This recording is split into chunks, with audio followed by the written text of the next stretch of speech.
इधर वचन, लिंग, नाम पद, सर्वनाम पद और क्रियापद जो यहाँ पर लिखा है, इसे तुरंत याद करने के लिए एक टेबल हमने बनाया है। ठीक है, तो ये टेबल में पहले क्या लिखा है? नववचन। वचन कितना होता है? एक वचनम, द्विवचनम, बहुवचनम। ठीक है, तो ये एक वचनम मतलब जिसका संख्या होगा एक, द्विवचनम मतलब जिसका संख्या होगा दो, और दो से अधिक मतलब 3, 4, 5, 6 जो होता है। ठीक है, तो वो हो गया बहु। हाँ, तो यहाँ पर बहु हो गया वो वचनम। तो यहाँ पर है, नेक्स्ट है लिंग। लिंग मतलब हम कौन सा लिंग पढ़ रहे हैं इसी चैप्टर में? कौन सा लिंग है ना? पुंगलिंग यानी मेल जेंडर। ठीक है, और नेक्स्ट है नाम पद। नाम पद मतलब क्या होता है ना? जो नाउन होता है। नाउन मतलब जिसके बारे में हम लोग बोलेंगे उसका नाम यहाँ पर होना चाहिए। जैसे कि हम लोग इसी चैप्टर में जो पहला स्टैंडर्ड पढ़े थे वहाँ पर क्या था ना? चषकः यानी गिलास था ना? एक पिक्चर में गिलास था, तो वो ग्लास जिसका संस्कृत वर्ड हो गया चषकः, वो एक नाम पद है। नीचे क्या है ना? शौचिकः। शौचिकः मतलब क्या था? क्या था याद है? शौचिकः का मतलब था टेलर, है ना? तो वो दर्जी जो था उसका एक नाम है ना, दर्जी। दर्जी के नाम हम लोग जानते हैं। तो ये शौचिकः दर्जी का संस्कृत वर्ड है, इसीलिए ये भी एक नाउन हो गया। तो ये चषकः और शौचिकः कौन सा वचनम में यूज होगा ना? एक वचनम में, इसीलिए इसी लाइन में हमने लिखा है। ठीक है, तो एक वचनम का जो लाइन है वो है पहला जो लाइन है। ठीक है, इसमें से सब कुछ होगा पुंगलिंग और एक वचनम। ठीक है, नेक्स्ट देखो यहाँ पर क्या है? एषः, कः और शः, और नेक्स्ट लिखा है कः। तो एषः क्या था? एषः कः, ये था ना पहला स्टैंडर्ड में, ये लिखा था ना एषः कः। तो ये एषः मतलब क्या था ना? प्रोनाउन था, ये सर्वनाम था, सर्वनाम पद था, है ना? तो ये प्रोनाउन कहाँ पर बैठते थे? नहीं, ये नाम पद यानी नाउन के जगह में वो बैठते थे। तो यहाँ पर चषकः जहाँ पर नहीं होगा, हाँ, तो वहाँ पर इसके बदले में क्या बैठेगा? कौन बैठेगा? ये एषः।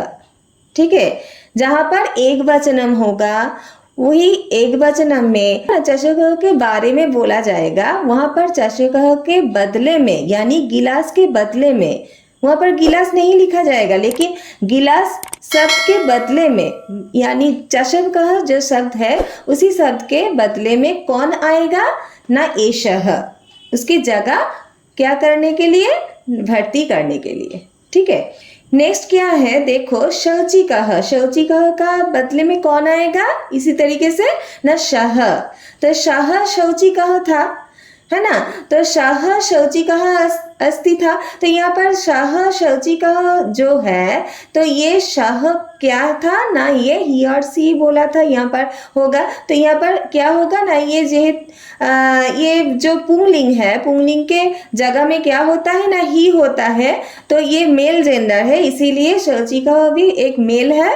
हाँ, तो ये मेल के जगह में कौन बैठेगा ना? शः। वो कौन था ना? शौचिकः था। तो शौचिकः ना लिखे, उसके बदले में क्या लिखूंगी ना? शः। ठीक है, तो जब सह बैठ जाएगा तब हो जाएगा क्या ना? प्रोनाउन।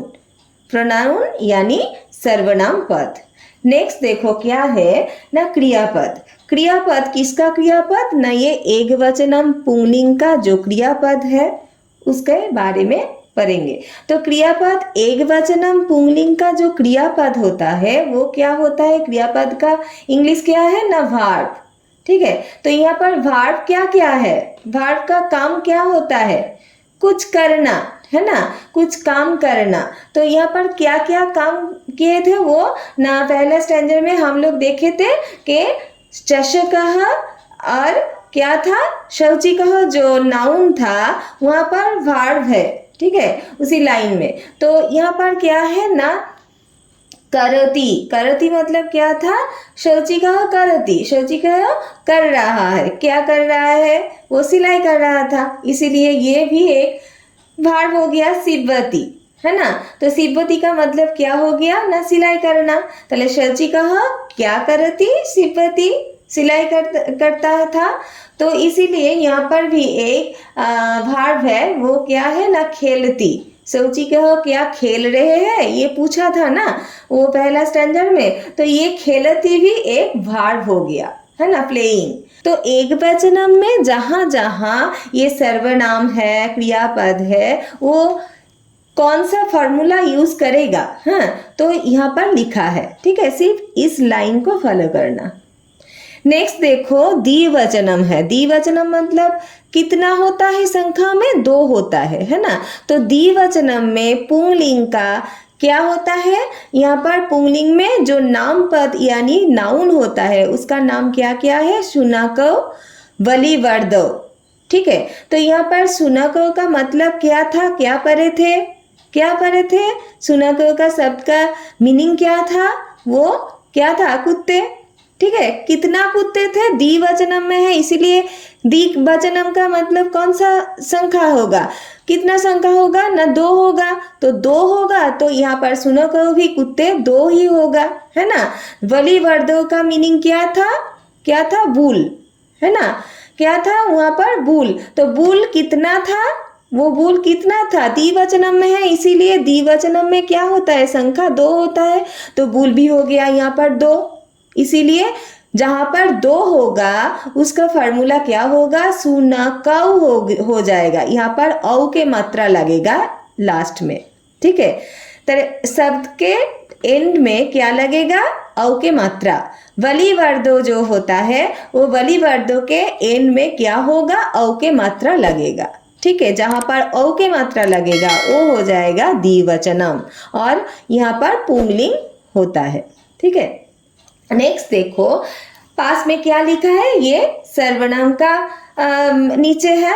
तो सर्वनाम का नीचे क्या है, द्विवचनम में सर्वनाम क्या होता है, शुनकौ के जगह में यहाँ पर क्या बैठेगा, प्रोनाउन एतौ, ठीक है। ये शुनकौ है, इसका एंड में औ लगा है, इसीलिए एतौ, त के पास में भी औ लगा है, ठीक है। जहां जहां औ लगेगा वहां पर क्या हो जाएगा ना, द्विवचनम। तो देखो एतौ मतलब क्या है ना, ये तो ये दोनों कुत्ते थे, ठीक है, ये दोनों कुत्ते। तो इसे समझाने के लिए सर्वनाम पद यूज किया था। तो इसे समझाने के लिए शुनकौ यहाँ पर नहीं बैठे थे, लेकिन उसके बदले में कौन बैठा है ना, प्रोनाउन बैठेगा। नाउन के बदले में हमेशा प्रोनाउन बैठते हैं, इसीलिए प्रोनाउन बैठा है। तो ये 2 कुत्ते को समझाने के लिए कौन यूज किया गया, यहाँ पर एतौ, मतलब 2 कुत्ते हैं, उसे समझाने के लिए इसी प्रोनाउन को यूज किया गया है, ठीक है। इसी तरीके से नेक्स्ट देखो कौ यहाँ पर कह था, क्योंकि ये एक वचन में कह होता है, दोनों बिंदु लगता है। छोटे छोटे बारे में तुम लोगों को भी याद करना चाहिए कि यहाँ पर बिंदु है कहाँ पर ना, एक वचनम में, ठीक है। द्विवचनम में क्या हो गया, औ के मात्रा लग गया, ठीक है। तो जहां जहां औ के मात्रा लग गया वो हो गया द्विवचनम, ठीक है। नेक्स्ट देखो तो ये तौ कहाँ पर बैठता है ना, वलिवर्दौ जो होता है, हाँ। तो 2 बुल यहाँ पर, इसके बदले में कौन बैठा है ना, तौ बैठा है, ठीक है।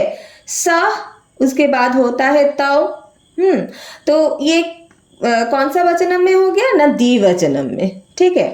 अच्छा यहाँ पर भी कौ है, जहां पर पूछेगा किस चीज के बारे में पूछेगा वहां पर क या फिर कौ बैठ जाएगा, ठीक है। नेक्स्ट देखो क्रियापद, इसमें क्या क्या वर्ब था, सेकेंड स्टैंडर्ड में क्या क्या वर्ब था, गर्जतः, बुक्कतः, धावतः, कर्षतः, ठीक है। तो गर्जतः का मतलब क्या था, गरजते हैं। बुक्कतः का मतलब क्या था, भौंकते हैं। धावतः का मतलब दौड़ना था, और कर्षतः का मतलब क्या था, जोत रहे थे, है ना, याद है ना। तो ये जो सेकेंड स्टैंडर्ड था इसमें क्या था ना, द्विवचनम था। तो द्विवचनम में ये सब क्रियापद बैठ गया था, ठीक है। तो ये क्रियापद कहाँ कहाँ होगा ना, शुनकौ के साथ हो जाएगा, यहाँ पर गर्जतः, बुक्कतः, वलिवर्दो के साथ हो जाएगा धावतः, और क्या था, कर्षतः। देखो छोटे छोटे चीज देखो, छोटे छोटे बारे में तुम लोगों को भी याद करना चाहिए कि यहाँ पर बिंदु है कहाँ पर ना, एक वचनम में, ठीक है। द्विवचनम में क्या हो गया, औ के मात्रा लग गया, ठीक है। तो जहां जहां औ के मात्रा लग गया वो हो गया द्विवचनम, ठीक है। नेक्स्ट देखो, तब ये कौ तौ तौ कहाँ पर बैठता है ना, वली वर्दव जो होता है, हाँ। तो दो बुल यहाँ पर, इसके बदले में कौन बैठा है ना, तौ तौ बैठा है, ठीक है। स उसके बाद होता है तौ, तो ये कौन सा वचनम में हो गया ना, द्विवचनम में, ठीक है। नेक्स्ट देखो क्रियापद, इसमें क्या क्या वर्ब था, सेकेंड स्टैंडर्ड में क्या क्या वर्ब था ना। सेकेंड स्टैंडर्ड में हम लोग पाया था कि क्या पाया था, गर्जतः, बुक्कतः, धावतः, कर्षतः, ठीक है। तो गर्जतः का मतलब क्या था, गरजते हैं। बुक्कतः का मतलब क्या था, भौंकते हैं। धावतः का मतलब दौड़ना था। और कर्षतः का मतलब क्या था, जोत रहे थे, है ना, याद है ना। तो ये जो सेकेंड स्टैंडर्ड था, इसमें क्या था ना, द्विवचनम था। तो द्विवचनम में ये सब क्रियापद बैठ गया था, ठीक है। तो ये क्रियापद कहाँ कहाँ होगा ना, शुनकों के साथ हो जाएगा। यहाँ पर गर्जतः, बुक्कतः, वलिवर्दों के साथ हो जाएगा धावतः, और क्या था, कर्षतः, ठीक है। इसे याद रखना पूरी तरह से। अच्छा नेक्स्ट देखो, बहुवचनम है। बहुवचनम मतलब क्या था ना, एक और दो, माने दो जो होता है, एक और दो, उससे भी ज्यादा जहां पर संख्या होता है, यानी 3, 4, 5, 6 जो भी होगा, ठीक है। तो ये बहुवचनम में क्या होता है, पुंगलिंग है ना। पुंगलिंग में ये बहुवचनम में क्या होता है ना, सुत्वाहा लिखा है। देखो थर्ड जो लास्ट जो चैप्टर का स्टैंडर्ड था, वहां पर सुत्वाहा था, ठीक है। तो सुत्वाहा का मतलब क्या था, याद है, मीनिंग क्या है इसी शब्द का, संस्कृत का क्या था ना, बैग था, है ना। तो ये क्या था ना, थैले था। तो यहाँ पर जो बैग है, बैग और क्या था नीचे ना, एक वृद्धा लिखा है। तो वृद्धा शब्द का मीनिंग क्या होगा, जो बूढ़े है ना। तो ये क्या होगा, जो वृद्ध होता है। तो इसी बारी में क्या लिखा है ना, ये जो नाउन है, ये तो नाउन के नीचे है, ये नाउन हो गया। तो ये भी नाउन है सुत्वाहा, और वृद्धा ये भी नाउन है, ठीक है। तो ये जो नाउन के बदले में कौन बैठेगा, यहाँ पर कौन बैठेगा ना, प्रोनाउन होगा। तो प्रोनाउन क्या हो गया, सुत्वा का बदले में हो गया एते, वृद्धा का बदले में प्रोनाउन क्या हो जाएगा ना, ते, ठीक है। और इसका जो वर्ब है, क्रिया है, वो क्या है ना, गायंती। गायंती का मतलब क्या था, सिंगिंग, गा रहे हैं। संति मतलब क्या है, संति का मतलब होता है, ठीक है, वहां पर है। तो हसंती का मतलब क्या हो गया ना, हंसना। तो ये सब क्रिया तुम लोगों को याद रखना होगा कि कहाँ कहाँ कौन सा वचन में यूज किया गया है। अब देखो ये जो सर्वनाम है, सर्वनाम जो है, इसे सर्वनाम को हम याद कैसे रखें। नीचे देखो, किम, एतत्, अतत् लिखा है, ठीक है।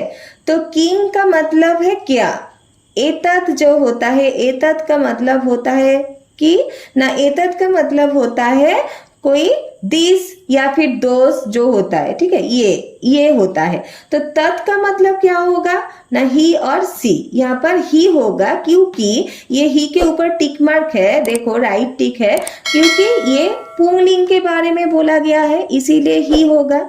जहां पर स्त्रीलिंग होगा वहां पर सी हो जाएगा, लेकिन यहाँ पर स्त्रीलिंग नहीं है, इसीलिए सी के माथे में टिक मार्क नहीं है। तो ही के माथे में टिक मार्क है, इसीलिए ये पुंगलिंग है। तो नीचे देखो एक पॉइंट करके मैंने लिखा है, क्या लिखे हैं ना, यहाँ पर एतत् जो होता है, एतत् सर्वनाम, यानी कोई चीजों के बारे में किसी के बारे में जहां पर बोला जाता है, तो उसका एक वचनम, द्विवचनम और बहुवचन, इसे याद रखोगे तो नंबर फुल मार्क्स मिलेगा, ठीक है। देखो एतत् का क्या होता है मीनिंग ना, दिस, दैट जो भी होगा, तो यहाँ पर दिस हो जाएगा। तो ये दिस का जो एकवचनम है क्या होगा, एषः। देखो एकवचनम में मैंने ऊपर लिखा था एषः, तो वही एषः यहाँ पर लिखे हैं।